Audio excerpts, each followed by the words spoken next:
नमस्कार मंडळी, श्री स्वामी समर्थ. स्वागत आहे तुम्हा सर्वांचं आपल्या मराठी यूट्यूब चॅनलमध्ये. स्वामी महाराजांच्या कृपेने तुमच्या सर्व चांगल्या इच्छा पूर्ण हो, हीच मी स्वामींच्या चरणी प्रार्थना करते आणि आज या नवीन व्हिडिओला सुरुवात करते. येत्या 29 जानेवारीला वार सोमवार आणि या दिवशी आलेली आहेत संकष्ट चतुर्थी. तर पहा, ही जी चतुर्थी आहे ना, ही या नवीन वर्षातील 2024 मधली पहिली चतुर्थी आहे आणि म्हणून या चतुर्थीला विशेष महत्त्व हे दिलं जातं. तर चतुर्थी हा जो दिवस आहे तर हा गणपती बाप्पांना समर्पित केला जातो. संकटांचा पराभव करणाऱ्या चतुर्थीला संकष्ट चतुर्थी असं म्हणतात. तर कठीण प्रसंगातून सुटका करून घेण्यासाठी आपल्याला या चतुर्थीच्या दिवशी चतुर्थीचं व्रत हे करायचं असतं.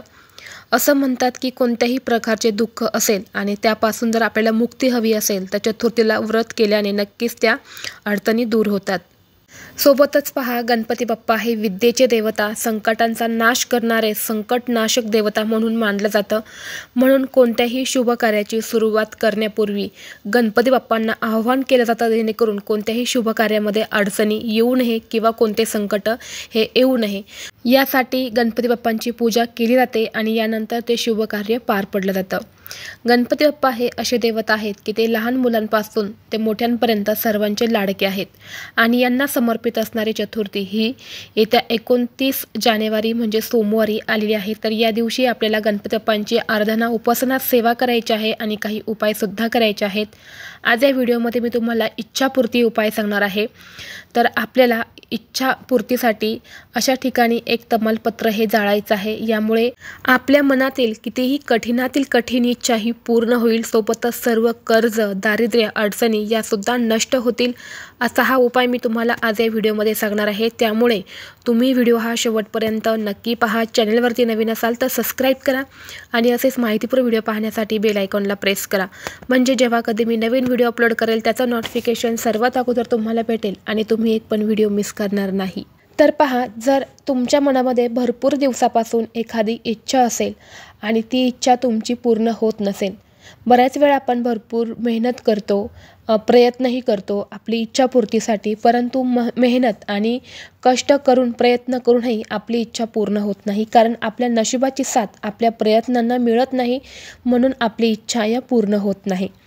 मग ही तुमची इच्छा कोणतीही असू शकते. धनप्राप्तीबद्दल असेल, लक्ष्मीप्राप्तीबद्दल असेल किंवा काही शारीरिक असेल, काही मानसिक तुमची इच्छा असेल किंवा इतर तुमची कुठलीही इच्छा असेल. एखादं तुमच्यावरती कर्ज असेल, ते कर्ज तुम्हाला लवकरात लवकर मिटवायचं आहे, फेडायचं आहे, किंवा तुमच्या घरामध्ये लक्ष्मी टिकत नाही, लक्ष्मी प्राप्ती होत नाही, आयुष्यामध्ये खूप अडचणी आहेत, त्या अडचणी तुम्हाला दूर करायच्या आहे.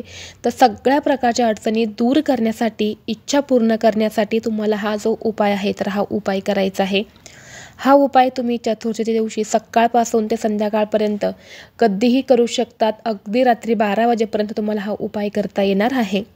सर्वप्रथम जर तुम्ही चतुर्थ व्रत करत असेल तर तुम्हाला या दिवशी जो चंद्रोदय होणार आहे तर हा 9:26 होणार आहे.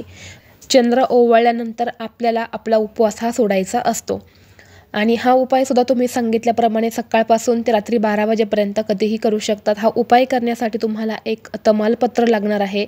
एक चांगलं अखंड असं तमालपत्र तुम्हाला घ्यायचं आहे. तमालपत्र म्हणजे तेजपत्ता, जो आपण आपल्या घरामध्ये मसाल्यामध्ये वापरतो त्याला तेजपत्ता असं म्हणतात. तर ते तुम्हाला घ्यायचं आहे. चांगला घ्यायचा आहे, अखंड, कुठेही तुटलेला, मोडलेला किंवा किडलेला घ्यायचा नाही. छान व्यवस्थित असं एक तमालपत्र तुम्हाला घ्यायचं आहे. यानंतर तुम्हाला एक लाल कलरचा किंवा निळा कलरचा तुम्हाला एक पेन घ्यायचा आहे आणि यानंतर त्या पानावरती तुम्हाला तुमची इच्छा लिहायची आहे. अगदी शॉर्टकटमध्ये तुम्हाला तुमची इच्छा लिहायची आहे. लक्ष्मी प्राप्तीबद्दल असेल, नोकरी प्राप्तीबद्दल असेल, शारीरिक, मानसिक किंवा कर्ज फेडण्याबद्दल असेल किंवा नवीन वस्तू घेण्याबद्दल असेल, जी पण तुमची इच्छा असेल तर ती इच्छा तुम्हाला त्या पानावरती लिहायची आहे. आणि यानंतर तुम्हाला एक मातीचं भांडं घ्यायचं आहे किंवा कापूर जाळण्याचं भांडं घ्यायचं आहे. यामुळे तुम्हाला एक कापराची वडी टाकायची आहे. कापूर हा प्रज्वलित करायचा आहे आणि यानंतर तुम्हाला तुमच्या देवघरासमोर बसून हा उपाय करायचा आहे.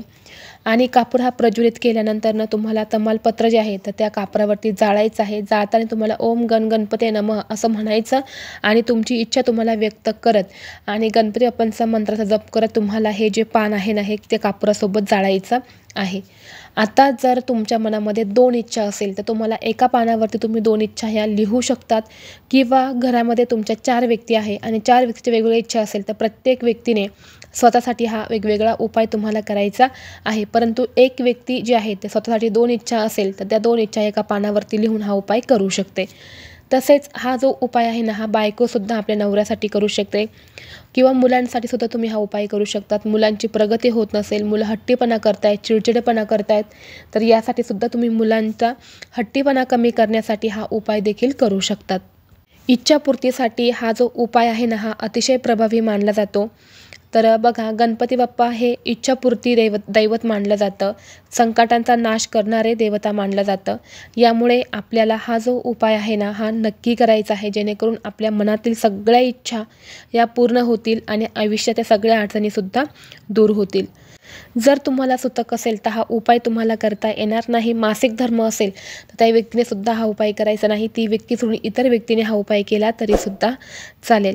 जर तुम्हाला हा व्हिडिओ आवडला तर व्हिडिओला लाईक करा, चॅनलवरती नवीन असाल तर सबस्क्राईब करा आणि असेच माहितीपूर्ण व्हिडिओ पाहण्यासाठी बेल आयकॉनला प्रेस करा।